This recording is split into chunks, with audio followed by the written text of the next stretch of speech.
Hi everyone, welcome to Envato Worldwide Online. This is our graphics-focused event, and I'm very excited to be here with you. My name is James Giroux, and I am the Author Engagement Lead here at Envato. Well, we've got a great lineup for you, and I'm very excited to tell you that it's going to have everything that you've always asked for about graphics. We're going to be talking about trends and insights to help you prepare and plan for the next items that you're going to be creating. We've also got a great talk about how to set yourself up for success with the Envato Elements review process so that you can get the best shot at getting into Envato Elements. And then we're also going to be having a great chat with our graphics specialist, Kate, right at the end. Here online, we are doing things on YouTube, which is amazing, so you've got access to the chat. Please make sure to introduce yourself and use your Envato username so that we know who you are from Envato. We also are setting things up on the forums, so you can go over to Envato's forums at forums.envato.com, check out the author area and go into the GraphicRiver space specifically, and you'll be able to see that we've got a thread set up there. We'll share a link in the chat here as well so you can see that. We'd be really keen for you to introduce yourself there, maybe discuss some of the topics that we're going to be talking about today. You can share what you're working on next, maybe tell us a little bit about what you would like to learn about in the future, and what your key takeaways are going to be from today. So it's a big list of things for you to talk about and talk through. We're very excited about it and excited to have you here with us today. If you can't stay throughout the entire session, that's okay. All of the content that we're making available and sharing today will also be available on demand after this event. And don't forget that if you were around or haven't been around for very long, we've also got another series of sessions that are available online here on YouTube as well, and you can check that out. Go to YouTube, put in the handle Envato Authors, all one word, all lowercase, and you'll be able to find a collection of videos from our last worldwide online event with some really important and great information for graphics authors in particular. There's a great session on understanding our customers. There's another session on trends and insights. And there's also a talk on how to sell in 2020 with Envato. So definitely check all those videos out and like and subscribe and all those things that you do with YouTube. It'd be awesome for us. Well, all that said, I'm very excited because now I get to talk to you a little bit about our first presentation, and it's going to be done by our resident content insight specialist, Andrew. Andrew's background is great. He's been working with some of Australia's top grocery manufacturers over the last few years, or before he came to Envato, really getting into the insights of how people shop and what the trends are there. He's also a really avid digital media professional, especially in the audio industry. So with that background and experience, he comes to Envato with a great set of experience and skills to help research industry trends and demand trends for content being licensed throughout Envato's ecosystem. So his session today, it's going to be all about sharing some of those demand trends specifically for graphics authors across both market and elements. So please join me in welcoming Andrew. Woohoo!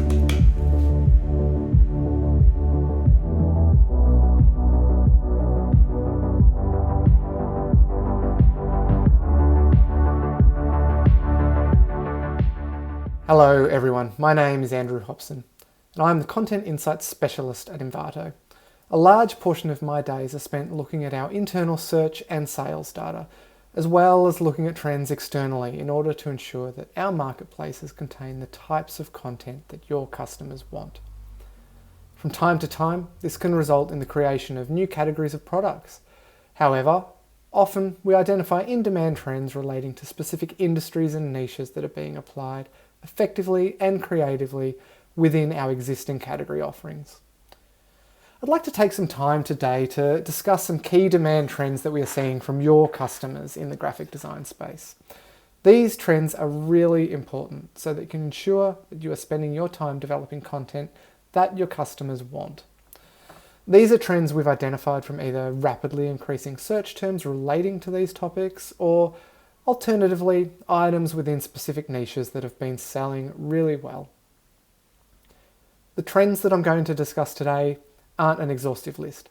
These aren't the only things that you should be trying to create. However, I hope they will be really helpful for you to keep in mind as you think about what content you would like to create next.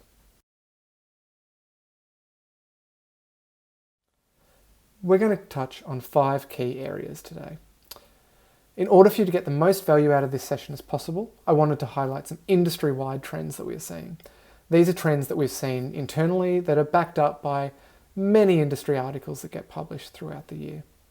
I will briefly look at the major way people search for content on our platforms. This could influence how you tag your items. I will have a look at what types of content are in demand. We'll highlight some interesting demand trends, and we'll explore some key opportunities that exist for graphics on our marketplaces. As I mentioned, I'd like to highlight a few different themes that seem to be popular with customers on our platforms and the industry as a whole. Content created that aligns with these themes will likely generate good income for you, not just here, but also elsewhere in the industry if you distribute your content on other platforms. The first one of these is around eras. As every new year rolls around, we see lots of industry articles claiming that a different decade is in vogue or making a comeback. The most common themes that we've been seeing demand here is content related to the 1980s, but also I think as we're in 2020, the 1920s have been making a comeback. When we're looking at the 1920s, graphic templates with Art Deco styling have been in demand, as well as searches for the colour gold, which is a very common colour associated with Art Deco. If we're looking at the 1980s, things such as retro fonts, images of old technology such as VCRs, tube TVs, cassette players are in demand. In fact, 80s influences have been so popular that there are 2 specific areas that I wanted to give their own focus. And they are neon and cyberpunk. These were 2 very big trends of the 80s. And definitely very, very popular on Envato at the moment and the wider industry as a whole. Neon styling, we've been seeing it being popular in graphic templates, such as these Facebook templates that you can see here. Neon has also been creatively incorporated in Photoshop add-ons, neon backgrounds, and neon fonts in really successful ways. Cyberpunk, also very popular in the 80s and incredibly popular across Envato at the moment, and not just within graphic design item types. As you can tell, cyberpunk imagery is closely related to neon, given these images often use neon colour schemes against a darker backdrop. There appears to be a lot of demand around imagery relating to nature and environmentalism within the industry, and this isn't surprising. Nature has always been an evergreen area of demand within the stock industry. Some popular niches around this at the moment focus on recycling, climate change, and a little further afield, even space and space exploration. 2 other areas that we've been seeing a lot of demand for in the wider industry are around activism and also the ageing demographic. Forms of activism are being discussed constantly in the media, and as such, we and others are seeing demand for content around citizen activism. From a graphics standpoint, this could be flyers for a public protest, information brochures communicating a cause, or, as you can see here, design packs ready for use in banners, posters, social media templates, whatever else that you could possibly imagine. There's also demand for imagery relating to the ageing demographic. In particular, depicting them in more realistic, modern ways, so as older citizens who are enjoying their retirement and not necessarily as a generation that is slowing down or needing help. Finally, we have 2 other trends that we're seeing demand for here in Envato, as well as in the wider industry, and they are around inclusive imagery and mental health awareness. When we're talking about inclusivity, it's all around an increase in demand for imagery that illustrates an inclusive, diverse, and authentic society. Customers are wanting to see inclusivity imagery around areas such as bodies, gender, orientation, and race. In regards to mental health awareness, this has also been a very big theme. We've been seeing demand for search terms such as depression, mental health, and anxiety. Before we jump into some internal demand trends that we see for graphic design content here at Envato, I'd like to talk briefly about how people search for content on our shop fronts. In this instance, I'm not talking about the user flow that a customer may follow. For example, what filters or facets they may click on to refine their search. Instead, I wanted to highlight the language that we see our customers using when searching for content. This is really helpful to keep in mind when you're thinking about content and not just what types of items to create, but also how to market them. So when customers are searching for content on our shop fronts, they can obviously use thousands upon thousands of different types of search terms. However, we find that they can be broadly classified into 15 major ways that people search for content. The major classifications that are relevant for graphic design are people searching for an associated technology that they are working with. For example, their search term may include keywords such as Photoshop or Sketch or Procreate. These types of searches are really popular when people are looking for graphic add-ons, so thinking things such as Photoshop actions here.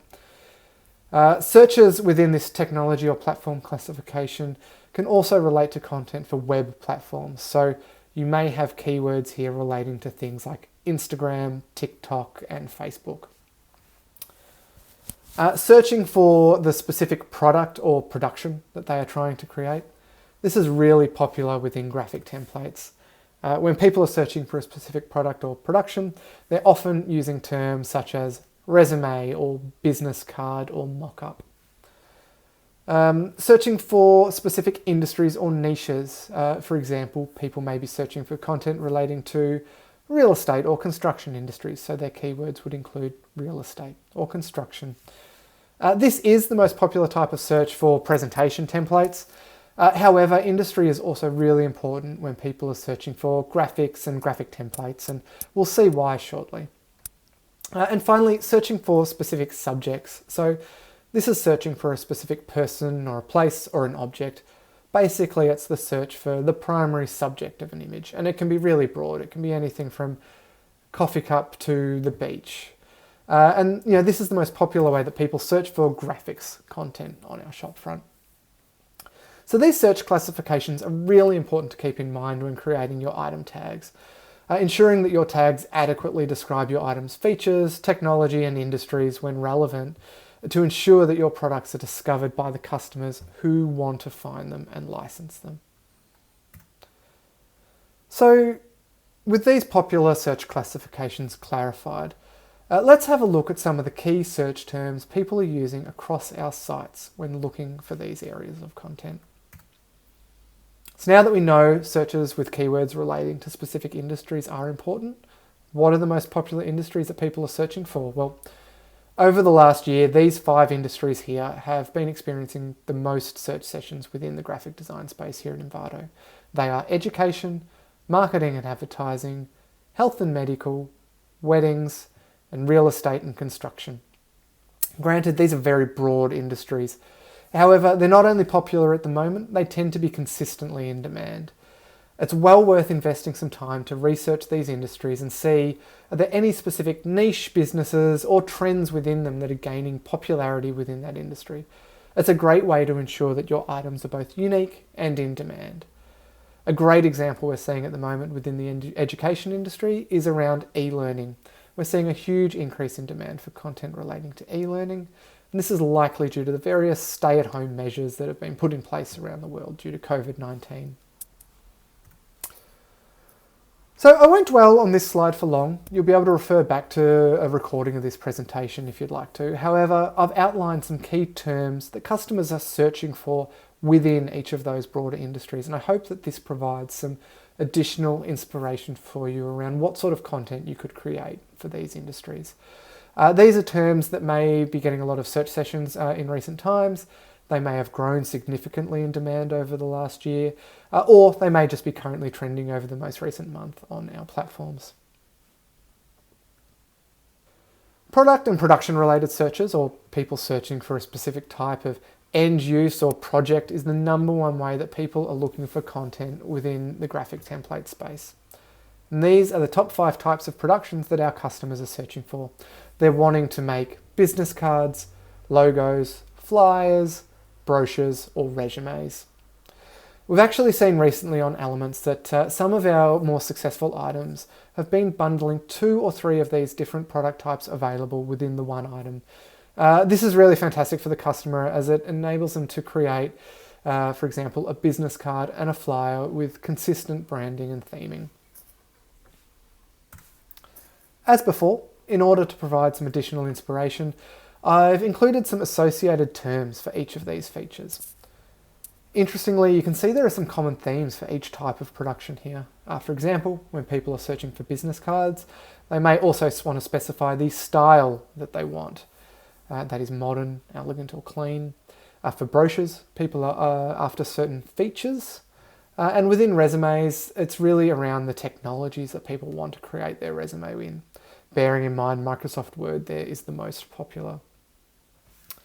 If you're after additional information around what sort of products to make, you can always pair these production type searches with the key industries that we've discussed previously for more inspiration. Mockups have also been and always been a really popular type of product or production related search on GraphicRiver and now on Elements. This is the list of the top 10 types of mockups that people are searching for. Technology related mockups, things like iPhone and MacBook, are great options for designers as there's always an opportunity to create new content that is reflective of the new models that seem to get released year after year. As we have seen, searches for specific technologies or web and software platforms are really popular for both graphic add-ons when we're looking at technologies and also graphic templates, especially for things around social media platforms. This becomes really apparent when you look at the top 5 search terms within this classification, and they are Photoshop Action, Instagram, InDesign, Facebook, and YouTube. As you can see, there are a few social media platforms in the top 5 there. Customers are always looking to create templates across all of these platforms and more. So it's important to create a cohesive set of templates that will work for all major social media platforms. And again, to provide some additional inspiration, here are some more commonly used related searches to these top 5 keywords.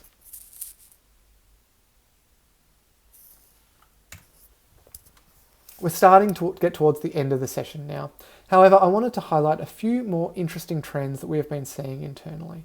When I'm analysing our search data and looking at what search terms have been trending, I'll often see lots of search terms that are closely related to a particular theme or trend.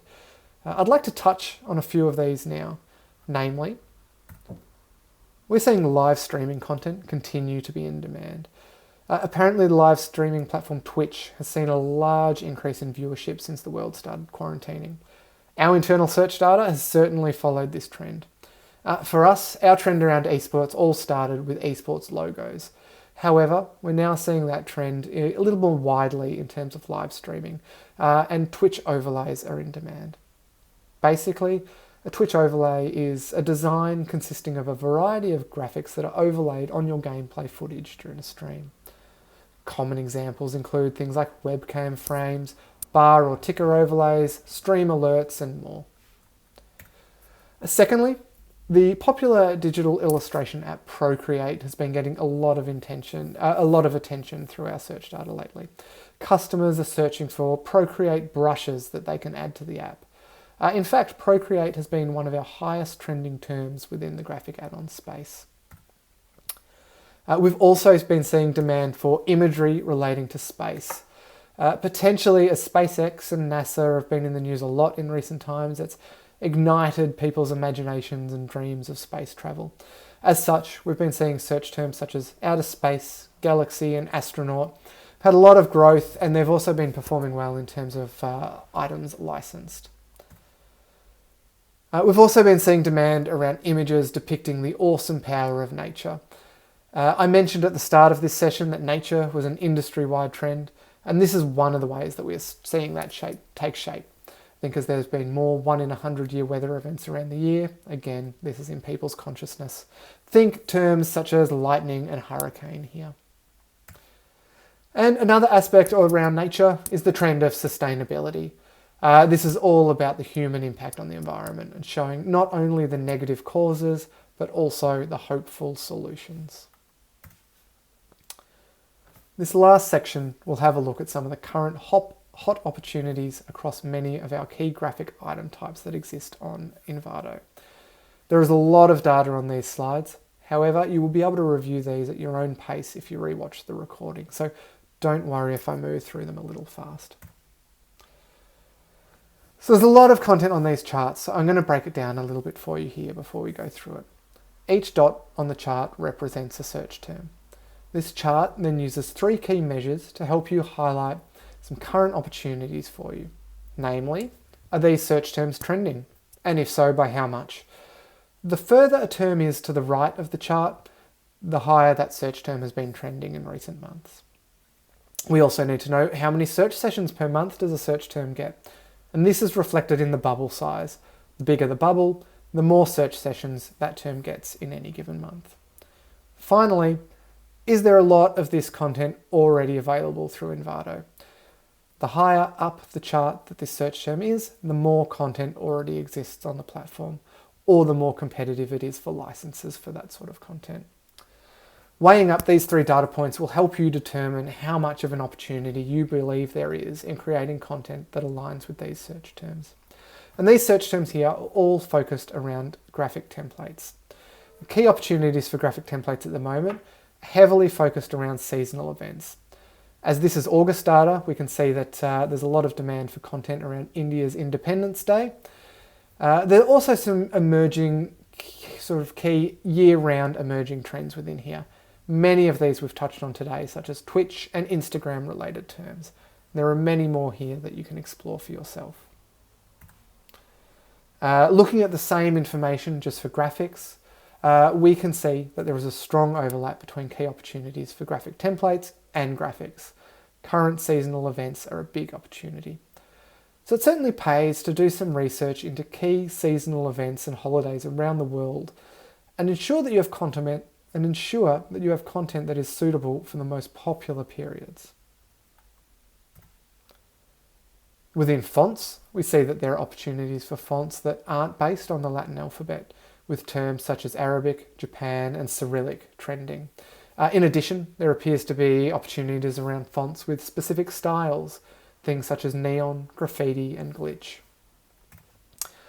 Moving on to presentation templates, we can see that searches for 3D infographic presentations are trending a lot over the latest month. And we don't currently have a lot of content that fits this search term. However, there are also a vast range of other opportunities and industries here worth pursuing. Finally, looking at graphic add-ons, we can see there are fewer opportunities overall. We see terms such as photo effect and sketch effect likely relate to the ever-popular Photoshop actions. We can also see a big opportunity relating to Procreate and Procreate brushes, which I've touched on earlier. Before I go, I just wanted to give a quick reminder to all you Elements authors out there that if you found this information useful, you can access a heap of insights at beta.author.envato.com. We have stats on top search terms, content opportunities, as well as personalized information on your item's performance, as well as your bonus eligibility. So head on over and enjoy. Thank you all for your time.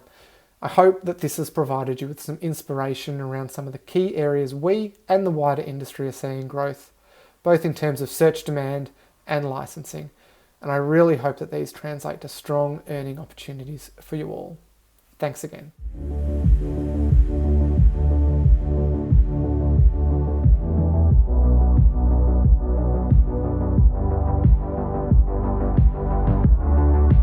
Thanks, Andrew, for that great presentation on trends in the graphic space.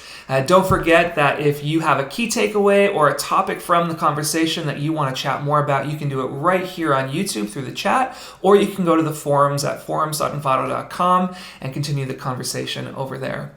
Well, now I'd like to turn our attention to Envato Elements and setting yourself up for the best shot at success with the Elements portfolio review process. This is a conversation that I have all the time with authors, questions that I get asked all the time as well around what do I need to do in order to get into Elements? It seems to be the hot topic amongst graphics authors all over the world. So today, I want to jump into it and give you a few of my tips on how you can set yourself up for success.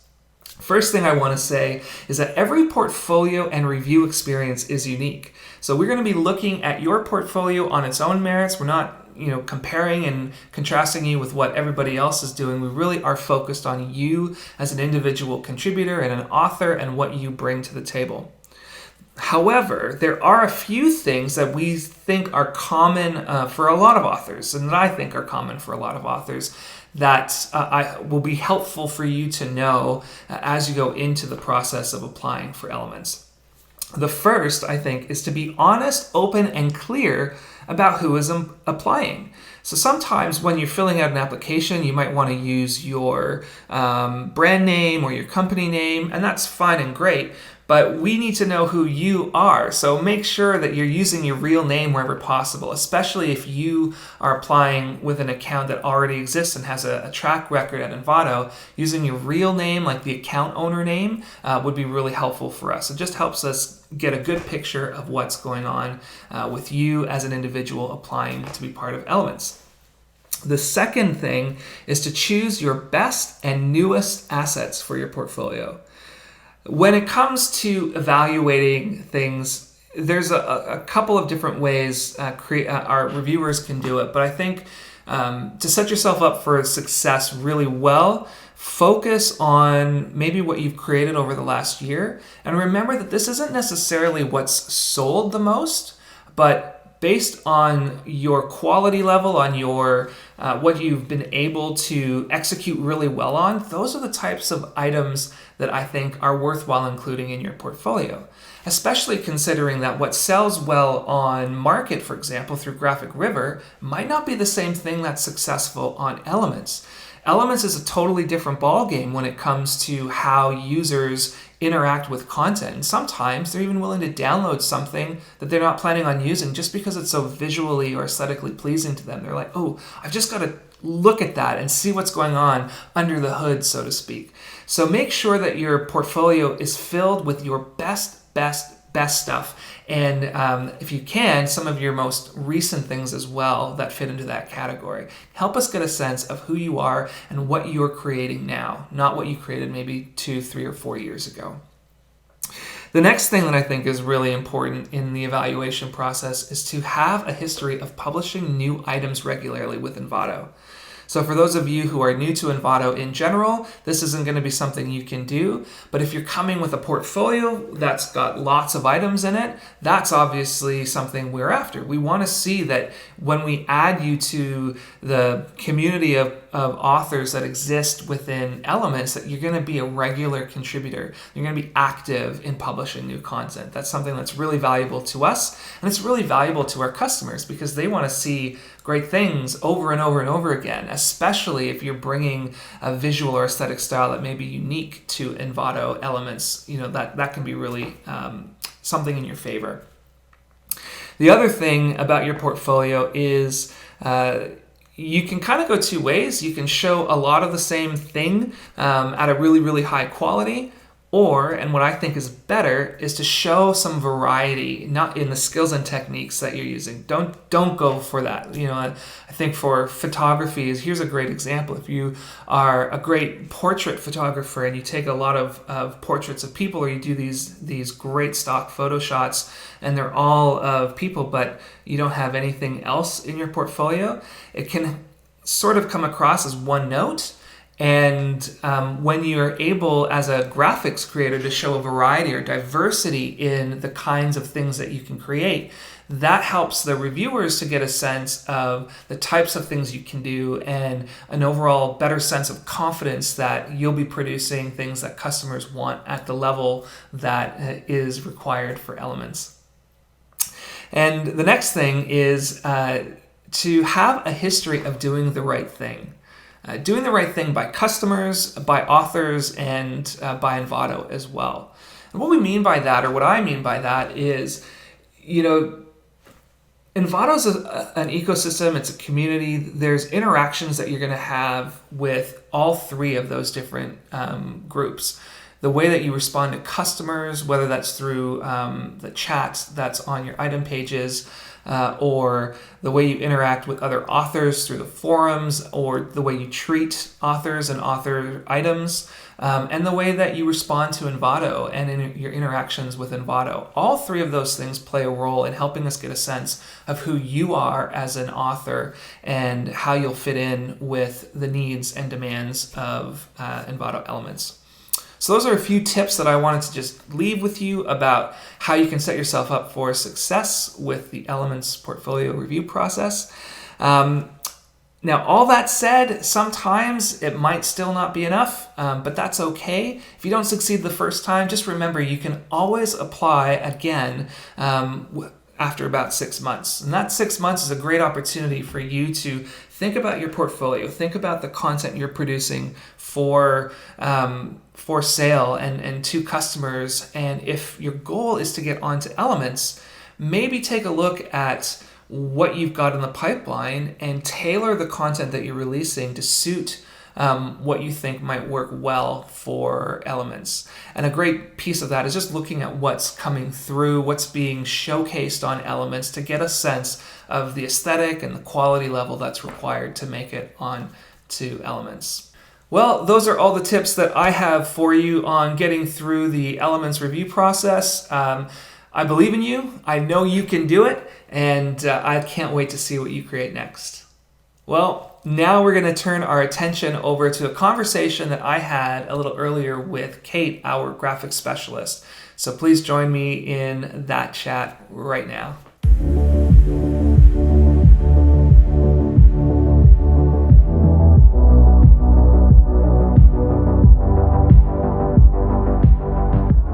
Time for our next session, and I'm very pleased to be joined right now by Kate. Kate is a content specialist here in the illustration and design area. Kate, you've been with Envato now, wow, for about 10 years. Can you tell me a little bit about how you got started in design? Started in design is kind of interesting because I think I never really officially started in design. So my trajectory into design happened when I was in high school. I got really interested in black and white photography. And so through that, I discovered Photoshop. And through Photoshop, I discovered the rest of the Adobe products. And so out of high school, I quickly changed my life plans. I wasn't going to be a photographer anymore. I was going to do something with digital media. There was a brand new course that was being offered at my local university in multimedia design. And so not really knowing what that was, I signed up for it. And that was a 3-year course, and that covered everything from like web design, animation, audio, video, more photography, illustration, publishing, desktop publishing, everything. And then by the time I finished that, I still wasn't quite sure what I was going to be doing with my life, because that's a lot to choose from. And then I worked sort of retail for a little bit and thought, oh no, I really got to do something. So I enrolled in a postgraduate degree in communication design so that I could do more with what I felt that I missed out on in multimedia, which was Adobe InDesign, and more like book publishing, stuff like that. So that was all the graphic design stuff that I'm now pretty heavily involved with. And yeah, so just sort of became a designer from there. When I finished postgrad, I was looking for a job and then was snatched up by a software company that needed somebody to make icons for them. So suddenly I'm like, all right, I guess I make icons now.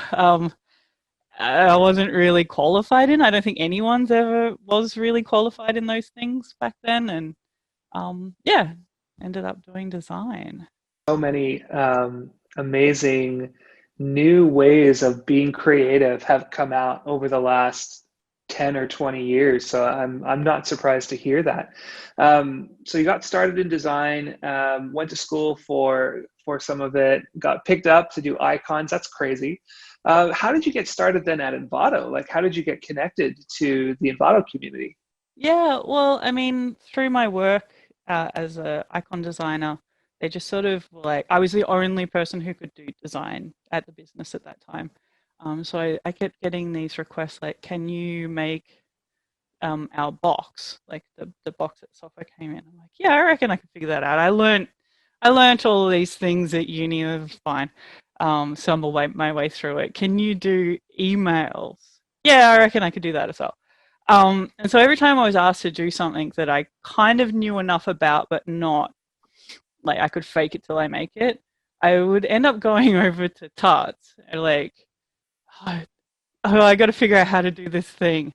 But also in parallel to that, I was running like a little illustration business on the side because I mean, you've got boundless energy in your 20s. You could go home and then run a business on the side of your full-time work, right? So I'm doing that. And then Sean, the editor of Vector Tarts at the time, asked me, would you be interested in writing a tutorial? So I thought, I've been reading so many of these. Yeah, I reckon I could do that. And so I just gave it a go. I got paid. That was awesome. Still doing my illustration work on the side, still doing my icons on the side. And then I think there was a jobs forum, like Work Awesome or something. I can't remember. Carlos is going to kill me. I don't remember what it's called. And I was looking at those, like that job board a lot, and it came up, it's like, we need an associate editor for Tarts. And so I thought, yeah, I reckon I could do that, which then my whole career is based on. I reckon I could do that. So I put in an application and I wrote an email directly to Sean, like, I've put in my application. He's like, fine. And then I get an email back, like, can we meet you? Which, lucky for me, Envato's based in Melbourne and I was working in Melbourne. So I organized for the next day just to go up there on my lunch break. Thought that I was being interviewed and I walked out with the job. Suddenly I have 2 jobs plus a side job plus freelance. And so I put in my resignation with the software company while I was working nighttime editing tutorials for Tarts. And that's how I ended up at Envato. So kind of a lot of, yeah, I can do that and dumb luck, I guess. So yeah. Funny how that happens. We sometimes end up finding things that or things find us, right? Yeah. So that's hilarious. So as I said at the top, you are a content specialist in design and illustration, and that's obviously very specific. It speaks to that experience that you've had.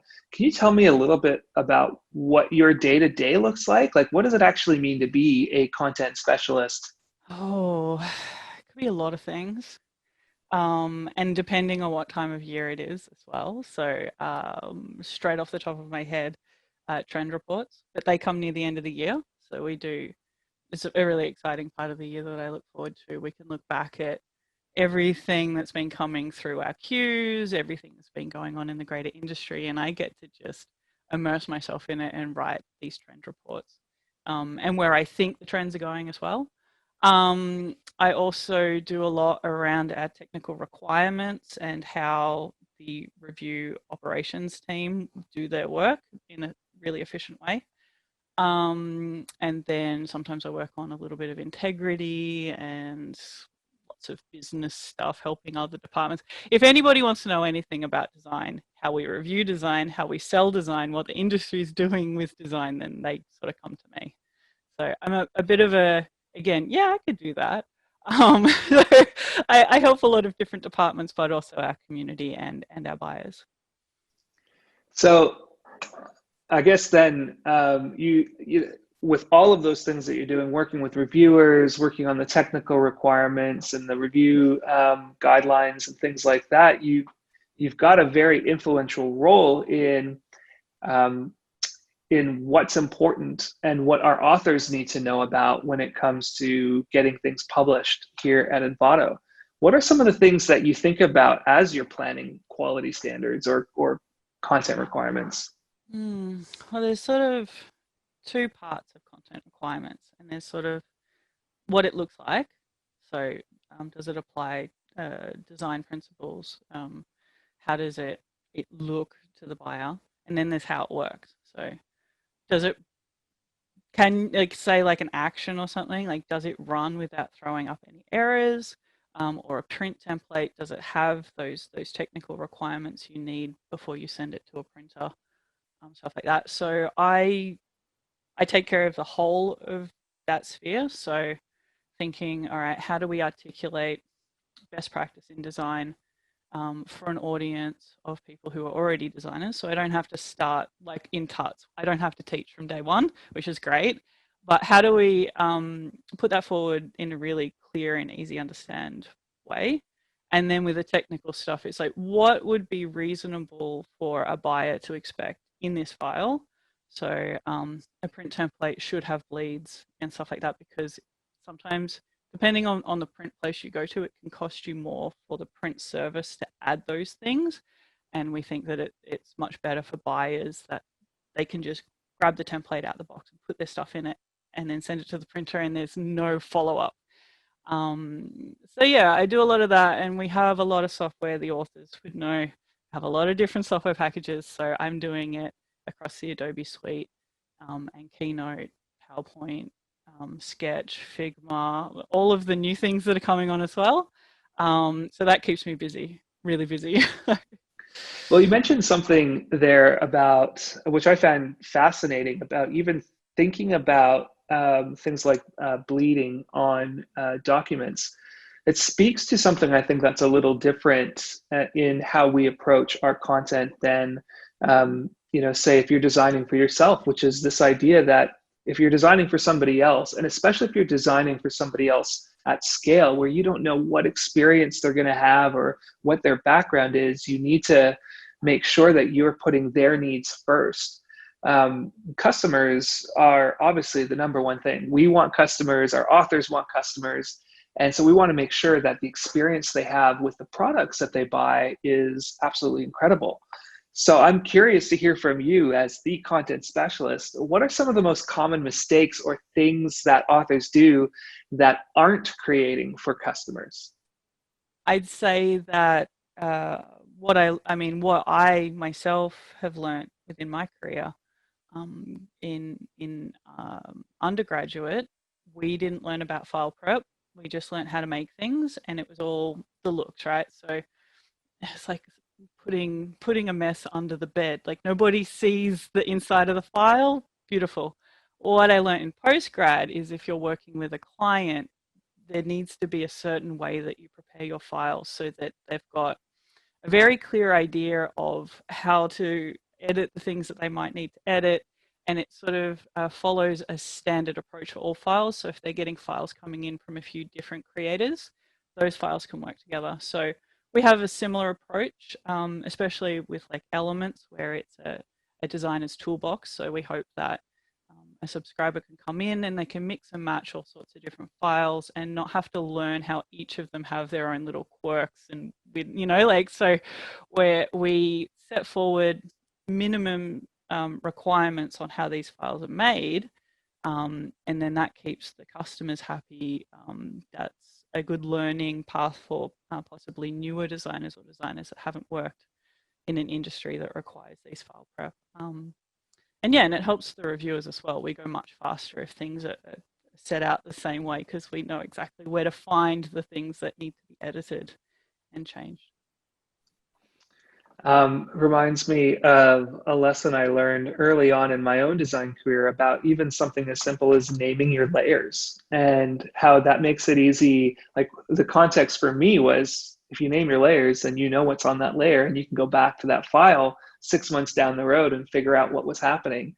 Imagine somebody who's never seen it before getting a file where nothing's labeled and it's not ordered, and it definitely makes it challenging. Do you have any other common mistakes or things that authors do that kind of get in the way of customers being able to use items? I think that again, there's so many different things we offer. Presentation templates are years away from print templates or fonts and stuff like that. But I'd say that really learning how to use that piece of software is going to take you far. So we might see things that appear to be like flow-on paragraphs of text, but they're just individual boxes, and then that makes it more difficult to just paste in your content, and it's just beautiful.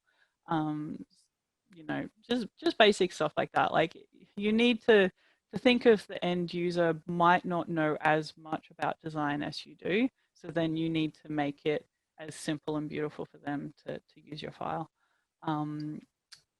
Yeah, I really think that it's a lot around ease of use and thinking of the end user. So, you know, my own personal files, they might be called final 1, final 2, final 3, final, you know, and the layers might just stack up and up and up. But if I was sending that file on to someone else, I would think about how I can be polite to them. So I'd remove all the layers that they don't necessarily need, and I would rename things, and I would delete out swatches that aren't being used, and just tidy it up, you know, so that they can enjoy the file. Even though my own personal files, maybe I'm the only person who knows how they work because they're so messy and crazy. Well, looking at, I guess we've got a couple of different places that authors can sell. We've got GraphicRiver and Elements. I want to speak, I think, a little specifically to the Elements platform, because that's where we're seeing a lot of demand and growth for authors in terms of graphics. And one of the things I notice as a customer of Elements is that there is a lot of stuff that gets uploaded to the graphics category. Do you have any tips or tricks for authors, or things that you, as the curator of that content catalog, would like authors to know? What I really think would be a good thing to know about Elements is that I think when sometimes we have people join and they try out 1 or 2 files in the beginning, and then maybe not come back for a little while. I think that just from observing lots of different portfolios being uploaded and added as we recruit people in, that the portfolios that do the best are the ones that have like a good sustained publishing plan, because it's not so much about how good that one file is, it's bringing people through to see the rest of your files and just sort of becoming part of the library. It's much harder to find that one file by accident than somebody who's got 10 and you might be looking for something and then you're like, oh, you know, this is a really interesting style. What else have they got? That brings a lot more traffic through. And again, with a subscription, people can download things just because they like the look of it. They don't have to decide whether it's useful or not. Like, to them on that day, they might be just like, oh, this looks great. I want to take a closer look. So having a sustained publishing plan, even though I've been, I mean, again, I'm a designer. I've been there. You can have so many different things going on any one day. You could, but just making a little bit of time in your week to just put something up onto Elements will do you really well. That's my advice. I think it's really neat that you said that making sure to keep your items unique, or how hard it can be sometimes if you've only got one file to have that stand out in a crowd. And so having that consistency of publishing actually helps with that a little bit. It sort of speaks to me a little bit about, you know, like whether it's GraphicRiver or Elements or anywhere where you design, that each of us as designers have our own personal point of view when it comes to design, our own skills and experience and you know, visual inspiration that goes into the way we create, which makes me think a lot about this idea of authenticity in design. And I know it's one of those things that I think we internally talk a lot about, is this concept of authenticity. And I'm curious to hear your thoughts about it, especially within the graphics space, where it might be easy to see that something like event posters or event brochures are selling really well, or a certain style of PowerPoint or Instagram banner is selling. Do you have any thoughts on how authors can maintain authenticity and what the value is of that for them as an individual creator? Yeah, I think that authenticity is really important because you can sort of see um, if you're trying a lot of different styles that sometimes it's best to focus on one and then hone in on it. So, I mean, this is something I was sort of in my everyday life. I do a lot of different hobbies, but I feel like I'm not really mastering any one of those hobbies. And I was watching YouTube videos, and it's like you can do 10 things like this much, or one thing 10 times, and it's like this much, right?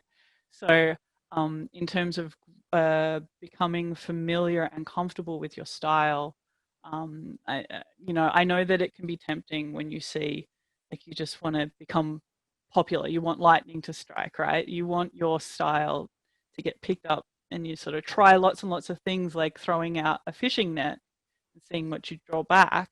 But I think that even though it might take a little bit longer, and it's really frustrating in the early days of honing in on a style, if you focus on one thing and do it really, really well, that will be far more sustainable for your business than sort of trying lots of tiny little things. That's not to say you shouldn't be trying new things, but I think that carving out a space in your week to try something new, see how it goes, maybe put it on social media, ask people what they think of it, and then just keep going with the things that show that you have like an authentic hand to it. So like I'm an illustrator. I worked as an illustrator along with all the other jobs I've done. But I do more of a cartoony style, like a pin-up kind of cartoony style. And I used to look at people who did really realistic Photoshop paintings. I'm like, I'd love to draw like that. I just want to draw like that. But when I would do it, it wouldn't have the same confidence as my cartoony stuff did. And so I was very hesitant to offer that to my clients because I'm like, I'm kind of a novice in this style. I think I need some more time with it, and I need to ask for more of my peers' feedback. And even though I am earning money as an illustrator, I'm not too proud to admit that I'm a pretty bad illustrator in this style. So I think it's all about, like, when I look at files, I can really see who's comfortable with what they're doing and who's possibly more new to what they're doing. And I think the comfortable skill sets is what really makes the quality rise to the top. Yeah, I think that's great. Don't be afraid to dig deep into something and really get stuck in. My wife is an artist, and um, she does that too. Like she'll experiment with a couple of different styles, but she always comes back to this one style that she's confident in, and it's amazing. It's like night and day. You look at some of the stuff that she's created in her experimental stuff, and it's not as strong, but she takes that learning, she takes that experience and feeds it into the things that she is strong in, and at the end of the day comes out with something even better than if she just done that one thing. So it's not to say you can't try new things, um, but I agree. I think there's something in that as well, that as you work at something, you develop your own point of view, your own perspective on it, which comes through in the piece, and it comes through in that, and you can build followings around that as well, because then it becomes like, oh, it doesn't even matter what that person does, or what that group does, right? Like, we know it's going to have that kind of style, and that's the style, that's your style that we really like. Yeah, yeah, um, absolutely. It's I think it's even a smart business decision because it's like if you're going along and basing most of your portfolio on just making looking at what's doing well and then sort of making your own version of that, everybody else can do that to you too.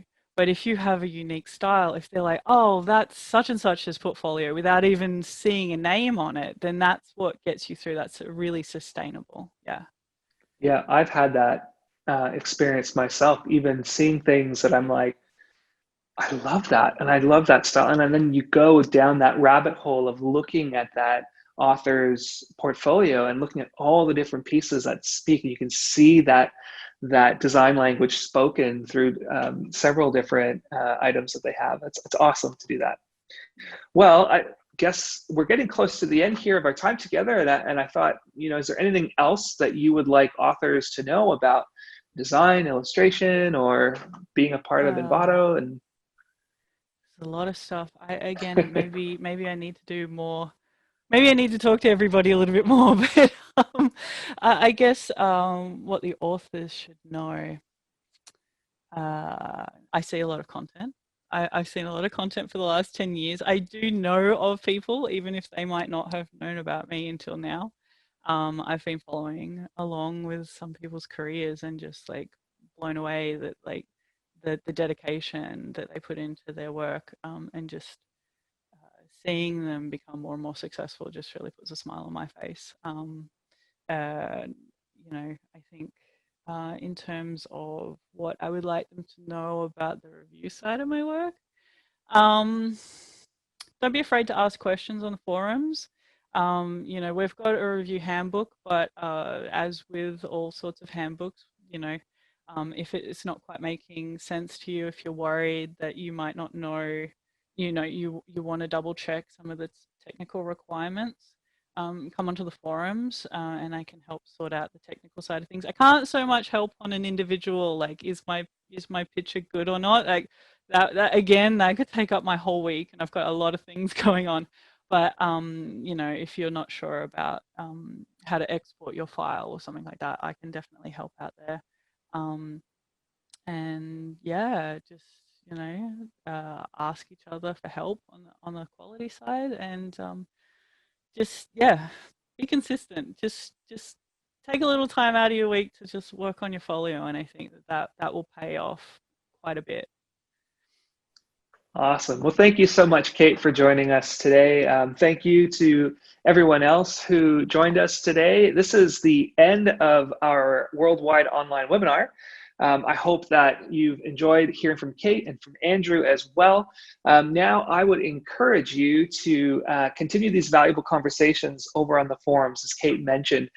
We actually have a thread going in the main GraphicRiver group over on Envato's forums, where people are going to be talking about this conference or webinar, and asking questions and leaving comments, and I'd encourage you to go over there as well. And if you can, leave one takeaway that you are having from today. If there's a trend idea that you liked or something that Kate and I spoke about that you found interesting, we'd love to hear about it.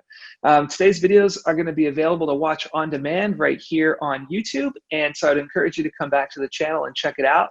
Also, don't forget that some of our previous sessions are also available here on YouTube. We've got stuff on creative trends, understanding our customers, selling with Envato, and there's also a Q&A there as well. So feel free to check that out in your own time, and we'll make sure that there's a playlist available on YouTube for you to check that out. And of course, if you're also looking for a new project to get started on, we've got a new contest, a new challenge that we've just set up in graphics and for graphics and video authors. It's a streaming contest. So think of all of your friends out there on Twitch and streaming their esports stuff or doing e-gaming and things like that. So definitely check it out. Kate, you reminded me, and you continue to remind me, that streaming is way more than just sports, right? And e-gaming. So there's a lot of opportunity there for some clever GraphicRiver authors or well-researched GraphicRiver authors to find some new niches in there that we think are going to be really exciting. So definitely check that out. So head over to the forum if you want to keep the conversation going. That's it for us. Thank you very much, and have a wonderful day. Bye.